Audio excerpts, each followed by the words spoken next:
नमस्कार, बहुत स्वागत है आपका। देख रहे हैं वीआईपी न्यूज और आपके साथ मैं हूं ऋषिका गुप्ता।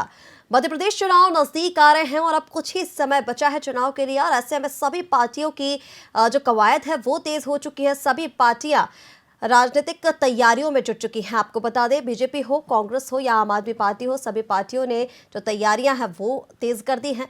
अलग अलग जिले से हमारे साथ संवाददाता जुड़े हुए हैं। हम जानेंगे कि जो पार्टी जिस जिले में है वहां पर अभी तक कितना विकास हुआ है और जनता की क्या राय है। इस बार वो बीजेपी को लेकर आएगी, कांग्रेस को लेकर आएगी या फिर आम आदमी पार्टी इस बार सत्ता में आएगी। हमारे साथ संवाददाता जुड़ चुके हैं। कटनी से हमारे साथ राकेश तिवारी जुड़ चुके हैं। रायसेन से हमारे साथ संवाददाता संजय चौहान जुड़ चुके हैं। वहीं सिंगरौली से हमारे साथ संतोष द्विवेदी जुड़ चुके हैं। राकेश जी, सबसे पहले मैं आप ही के पास आना चाहूंगी। चूंकि कटनी में मौजूदा विधायक बीजेपी से है, क्या विकास अभी कटनी में देखने को मिल रहा है? जनता की क्या कुछ राय है?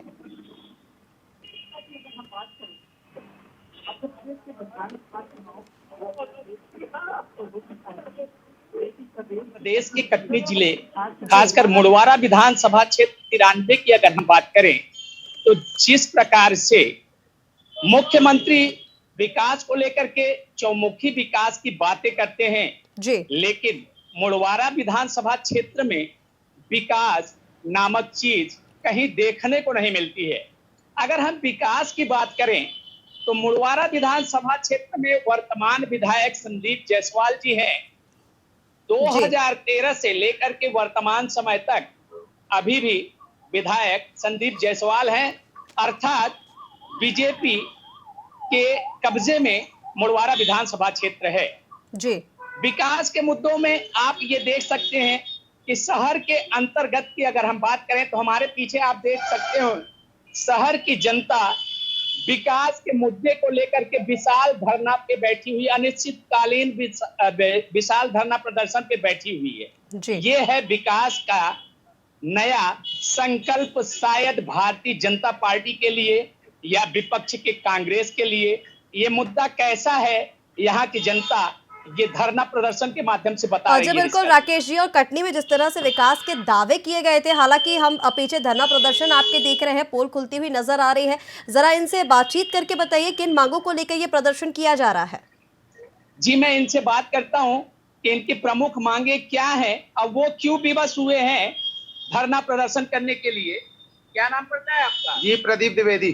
प्रदीप जी, आप लोग धरना प्रदर्शन कर रहे हैं विकास के मुद्दों को लेकर। जी, 2023 का अगर चुनाव देखा जाए तो उसका शंखनाद हो चुका है, लेकिन वर्तमान विधायक कौन है आपके? परम आदरणीय संदीप जायसवाल।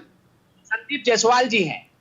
विकास की किन किन बातों को, अगर विकास तो मुख्यमंत्री जी, यहाँ के सांसद, विधायक साफ ये कहते हैं विकास की तो गंगा बह रही है, फिर भी आप विकास को लेकर के धरना प्रदर्शन कर रहे हैं।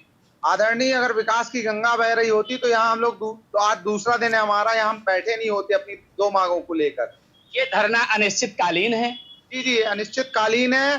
2 दिन से बहुत शांति से धरना कर रहे हैं, लेकिन किसी प्रकार का कोई रिएक्ट नहीं दिया गया अभी। कौन सी वो दो प्रमुख मांगे हैं आप? पहली है जगन्नाथ चौक से और घंटाघर की रोड, दूसरी है उसी बीच में घंटाघर में जो पूरा ट्रांसपोर्ट का व्यवसाय बसा हुआ है उसको ट्रांसपोर्ट नगर में स्थापित करने के लिए, शिफ्ट करने के लिए, क्योंकि ये 2 कारणों से शहर 50% अव्यवस्थित रहता है, इन्हीं 2 मुद्दों के कारण। ये थे हमारे साथ धरना प्रदर्शन स्थल पे बैठे हुए प्रदीप जी। इन्होंने विकास की जो बातें भी बोला, आपने सुना होगा। जी रिस्का जी। जी बिल्कुल राकेश जी, और जिस तरह से दावे किए जा रहे हैं विकास को लेकर, विकास की गंगा बहने की जिस तरह से बात की, और लोगों ने बताया कि प्रमुख मांगे मतलब जो मामूली से मुद्दे हैं, सड़क पानी को लेकर, उस मुद्दे को लेकर अगर लोगों को भी धरना प्रदर्शन पे बैठना पड़ रहा है तो ये फिर देखने वाली बात होगी। वही हमारे साथ रायसेन से संजय चौहान जी भी जुड़े हुए हैं। संजय जी, रायसेन में क्या कुछ स्थिति अभी विकास को लेकर देखी जा रही है? चूंकि आप भी जान रहे हैं विधानसभा चुनाव नजदीक है, ऐसे में पार्टियां जो है वो विकास की गंगा बहाने की बात कर रही है। हर क्षेत्र में कहा जा रहा है कि विकास लगातार किए जा रहे हैं, लेकिन विकास कुछ नजर नहीं आ रहा है। रायसेन में क्या कुछ स्थिति बनी हुई है? देखिए रिस्का जी, मैं आपको बता दूं, जैसे जैसे चुनाव नजदीक आते जा रहे हैं, दोनों ही पार्टियां, चाहे वो कांग्रेस हो या बीजेपी हो, दोनों ही पार्टियां अपने अपने स्तर पर चुनाव की जो रूपरेखा है वो तय कर रही है। अगर बात की जाए भारतीय जनता पार्टी की, तो भारतीय जनता पार्टी अपने जो विकास कार है वो गिना रही है, गाँव गाँव जाके शिविर लगा रही है, जागरूकता अभियान चला रही है। अभी विकास की अगर बात करिए तो सांची विधानसभा से अगर स्थिति देखी जाए तो कई ऐसे काम हुए हैं, लेकिन कुछ ऐसे भी हुए हैं जैसे रायसेन के अंदर 4 लेन सड़क जिसकी लागत लगभग 32 करोड़ रुपए रही है, एक जी का जंजाल बन गई है बीजेपी के लिए, क्योंकि उसमें जमकर भ्रष्टाचार हुआ है।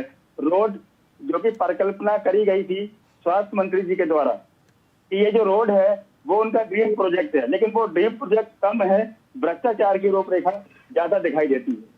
जी बिल्कुल संजय जी, और जिस तरह से आप बता रहे हैं, हालांकि सोलर सिटी का सांची में लोकार्पण मुख्यमंत्री शिवराज सिंह चौहान ने किया, वहीं दूसरी ओर हम देख रहे हैं जो आपने सड़क का मुद्दा अभी बताया, जनता की इसको लेकर क्या राय है? जिस तरह से आप बता रहे हैं कि भ्रष्टाचार वहां पर किया जा रहा है, तो कह सकते हैं कि वहां पर सत्ता पलट हो सकती है। जी बिल्कुल, जनता में नाराजगी है रोड को लेकर के, क्योंकि कई सालों से रायसेन का जो रोड था वो प्रस्तावित था और वो बन नहीं पा रहा था। अभी वर्तमान में जो प्रदेश के स्वास्थ्य मंत्री हैं डॉक्टर प्रभुराम चौधरी, उन्होंने अथक प्रयास करके ये रोड तो बनवाया, लेकिन इसमें भ्रष्टाचार भी हुआ। पीडब्ल्यूडी के अधिकारी हो चाहे कोई भी हो, इसमें जमकर भ्रष्टाचार हुआ। कांग्रेस ने इसको मुद्दा बनाया है और कई बार इसके लिए आंदोलन भी किए हैं। मैं आपको बता दूं, रायसेन में जिला हॉस्पिटल है उसको एक मॉडल के रूप में विकसित किया, लेकिन अभी आपने देखा होगा अपने ही चैनल पर कुछ तस्वीरें आई थी जिसमें रायसेन में गंगा बह रही थी। इतनी तेजी से थोड़े से पानी गिरने में ही पूरे रायसेन हॉस्पिटल परिसर में पानी भर गया था। तो कहीं ना कहीं हम ये कह सकते हैं कि विकास की धारा तो गंगा तो बहाई गई है, लेकिन वो गंगा कहीं अपने मुकाम पर नहीं पहुंच पाई है। और आपको बता दें, जनता की बात, जनता में बहुत ज्यादा रोष है, बहुत ज्यादा गुस्सा भी है इस चीज को लेकर के, और लेके मौखिक परोक्ष अपरोक्ष हर तरीके से स्वास्थ्य मंत्री जी के पास इसकी शिकायतें पहुंची है। तो ये बात सत्य है कि जब रोष होता है और चुनाव नजदीक आते हैं तो उसमें उसका असर देखने को मिलता है। जी बिल्कुल, और जिस तरह से विकास की गंगा भ्रष्टाचार की भेंट चढ़ती नजर आ रही है रायसेन में, तो कहीं ना कहीं बीजेपी को इसका खामियाजा उठाना पड़ेगा, कांग्रेस को इसका फायदा होगा। जी बिल्कुल, ऐसा होता है कि अगर सत्ता पक्ष में अगर कोई विकास होता है और उसमें भ्रष्टाचार होता है तो इसका सीधा सीधा खामियाजा सत्ता पक्ष को उठाना पड़ता है। 2023 के चुनाव में ये सब दिखता नजर आ रहा है। अभी बात करी जाए रायसेन के आसपास के विधानसभाओं की, जैसे सिलवानी है, आपका भोजपुर विधानसभा है और उदयपुरा विधानसभा है, तो कहीं ना कहीं ऐसे कई मुद्दे हैं, कई ऐसे क्षेत्र हैं जहां आज तक आजादी के मिले हुए इतने वर्ष हो गए हैं, आज तक सड़क नहीं है, पानी की व्यवस्था नहीं है, बिजली की व्यवस्था नहीं है। लोगों के यहाँ गांव, दूर दूर दराज के जो गांव हैं, वहाँ गर्भवती महिलाओं को चारपाइयों पे लाने की तस्वीरें भी वायरल हुई हैं। तो कुछ ये कह सकते हैं कि इन सब चीजों का असर आने वाले चुनाव पर पार्टी सत्ता पक्ष को पड़ सकता है। जी जी बिल्कुल संजय जी, और हमारे साथ सिंगरौली से संतोष द्विवेदी भी जुड़े हुए हैं। संतोष जी, सिंगरौली की अगर हम बात करें, सिंगरौली में क्या कुछ स्थिति देखी जा रही है विकास को लेकर?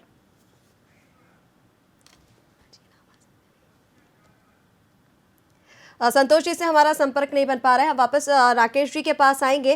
राकेश जी, जिस तरह से आपने बताया मुद्दा, हम धरना प्रदर्शन देख रहे हैं, अनिश्चितकालीन जो धरना प्रदर्शन आपके पीछे चल रहा है विकास के मुद्दों को लेकर, इसका फायदा आप कांग्रेस को होगा। कांग्रेस भी घोषणाओं की झड़ी लगाती जा रही है, जिस तरह से भारतीय जनता पार्टी ने, अब चुनाव नजदीक आ रहे हैं, घोषणाएं पार्टियों की लगातार जारी है, एक के बाद एक घोषणाएं की जा रही हैं। कांग्रेस की क्या कुछ प्रतिक्रिया कटनी में देखी जा रही है? अगर हम विपक्ष की बात करते हैं जी, तो विपक्ष निश्चित रूप से, कटनी जिले का विपक्ष एक तरह से अगर देखा जाए तो सोया हुआ नजर आ रहा है। मुद्दे अनेक हैं। कटनी जिले में देखा जाए तो 4 विधानसभा क्षेत्र पड़ते हैं। 4 विधानसभा क्षेत्र में 3 विधानसभा क्षेत्र पे भारतीय जनता पार्टी वर्तमान समय में काबिज है। एक विधानसभा क्षेत्र जो पड़वारा पड़ता है, वहां से बसंत प्रताप सिंह कांग्रेस के विधायक हैं।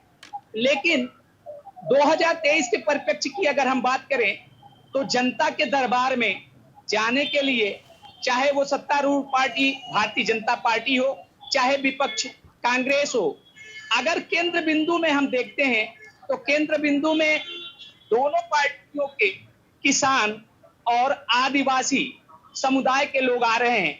लेकिन कटनी जिले में जिस प्रकार से अगर देखा जाए तो अभी पोखरा डैम जी जहां आदिवासियों का बाहुल्य क्षेत्र जी। है, वहां पे आदिवासियों को डूब क्षेत्र में आने के कारण वो लोग भी धरना प्रदर्शन करने पे प्रतिबद्ध हैं। बार बार गुहार कटनी प्रशासन से लगा रहे हैं। अगर हम शहडोल सांसद हेमाद्री सिंह की बात करें तो उन्होंने मुख्यमंत्री से पत्राचार भी किया कि डैम निरस्त किया जाए। और विपक्ष की भूमिका अगर ऐसे मामले में भी देखने को नहीं मिल रही है तो वही बात होती है जी, का वर्षा जब कृषि सुखाने वाली मुहावरे को चरितार्थ कर रही है कांग्रेस। जी जी बिल्कुल। राकेश जी हमारे साथ रायसेन से संजय जी भी लगातार बने हुए हैं। संजय जी, किसानों का मुद्दा रायसेन में उठता नजर आ रहा है, क्योंकि बारिश कम हुई है, रायसेन में सूखा पड़ गया है, किसानों को भारी दिक्कतों का सामना यहाँ पर करना पड़ रहा है। इसको लेकर क्या कुछ सरकार की तरफ से व्यवस्थाएं की गई हैं, क्योंकि विपक्ष इसको भी लेकर लगातार हमलावर है? सही, अभी आने वाले दिनों में आप देखिए फसल है जी उसमें पर्याप्त पानी न होने की वजह से सूख गया और पानी न गिरने की वजह से कहीं ना कहीं किसान दुखी है। इसके लिए अभी हाल ही में आपने देखा होगा कि मुख्यमंत्री के द्वारा एक घोषणा करी गई, जो बकाया बिल है वो माफ किए जाएंगे। तो कहीं ना कहीं ये थोड़ी फौरी तौर पर राहत दी गई, लेकिन वहीं पे किसानों को पर्याप्त मात्रा में खाद नहीं मिल पा रही है, किसानों को कीटनाशक की दिक्कत हो रही है, किसानों के कर्ज जो है वो ओवर ड्यू कर दिए गए हैं। कई अभी हाल ही में किसानों ने धरना प्रदर्शन भी किया था, किसानों ने अपनी आवाज उठाई थी। तो कुल मिलाकर के कह सकते हैं कि किसान के हित की अगर बात करी जाए तो सरकार जो है खड़ी नहीं उतरी है। खाली बिल माफ कर देने से किसानों को राहत नहीं मिलती, क्योंकि उनकी 80% फसल बर्बाद हो चुकी है। और ऐसे में मुआवजे की जो राशि है वो प्रति एकड़ के हिसाब से कितनी सरकार देती है ये आने वाला समय बताएगा। लेकिन अगर पार्टी की बात करी जाए, बीजेपी की बात करी जाए तो कहीं न कहीं गिरती जी अगर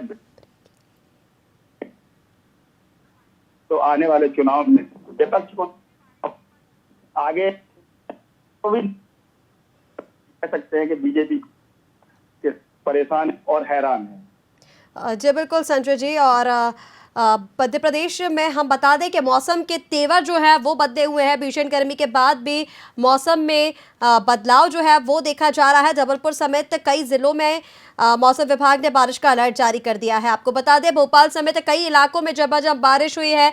मौसम विभाग ने अगले 24 घंटे के दौरान अलर्ट जारी किया है।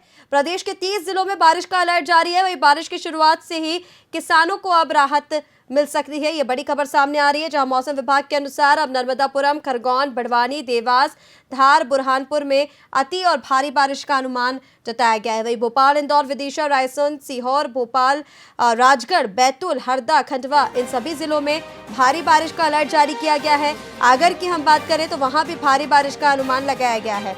मौसम विभाग ने सतना, रीवा, सीधी, डिंडोरी, कटनी, जबलपुर, नरसिंहपुर, छिंदवाड़ा, मंडला, बालाघाट, इन सभी जिलों में भारी बारिश का अनुमान जताया है। तो बड़ी खबर ये सामने आ रही है। और वही अब रुक कर लेंगे हम कटनी की ओर। राकेश तिवारी हमारे साथ लगातार बने हुए हैं।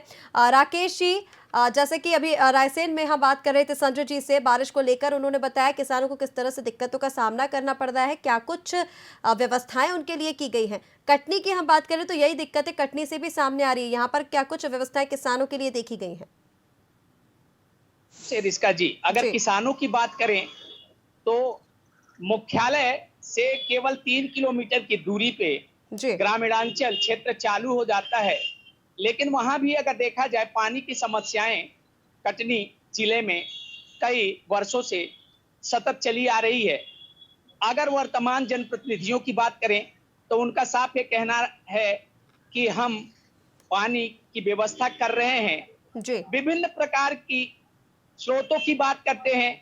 अगर हम देखें तो कुछ कैनाल ऐसे हैं जैसे नर्मदा घाटी परियोजना। नर्मदा घाटी परियोजना ऐसी स्थिति में पहुंच चुकी है कि 9 दिन चले 2.5 कोस के कहावत को चरितार्थ कर रही है। यहाँ की कार्यप्रणाली लगभग 5 वर्षों से ये नहर बिल्कुल कार्य प्रगति पे है। अगर वहां जाइए तो ये देखा जाता है, बोर्ड टंगा रहता है कार्य प्रगति पे है, लेकिन किस प्रकार की प्रगति है यह आज तक कटनी की जनता और कटनी के किसान नहीं समझ पाए। मौसम की अगर हम बात करते हैं तो निश्चित रूप से ग्रामीणांचल क्षेत्रों में इस समय धान की खेती चरम पे है। लोगों ने रोपा भी लगाया है, धान कुछ बड़े भी हो गए हैं, लेकिन पानी के कारण रोपा और धान की फसल सूखती हुई नजर आ रही है। ये है यहाँ के जल सिंचाई परियोजना की करामात। जी रिस्का जी।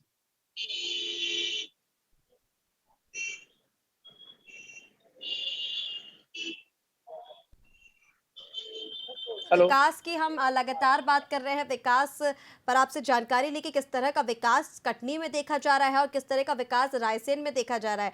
क्योंकि चुनाव नजदीक आ रहे हैं और बीजेपी लगातार दावे करती आ रही है, विकास की गंगा लगातार बहाती नजर आ रही है, लेकिन कहीं ना कहीं जमीनी स्तर पर ये नहीं दिखाई दे रहा है कि कहाँ विकास किया जा रहा है, कहाँ विकास नहीं है। वही तमाम जानकारी हम तक साझा करने के लिए आप सभी संवाददाताओं का बहुत शुक्रिया।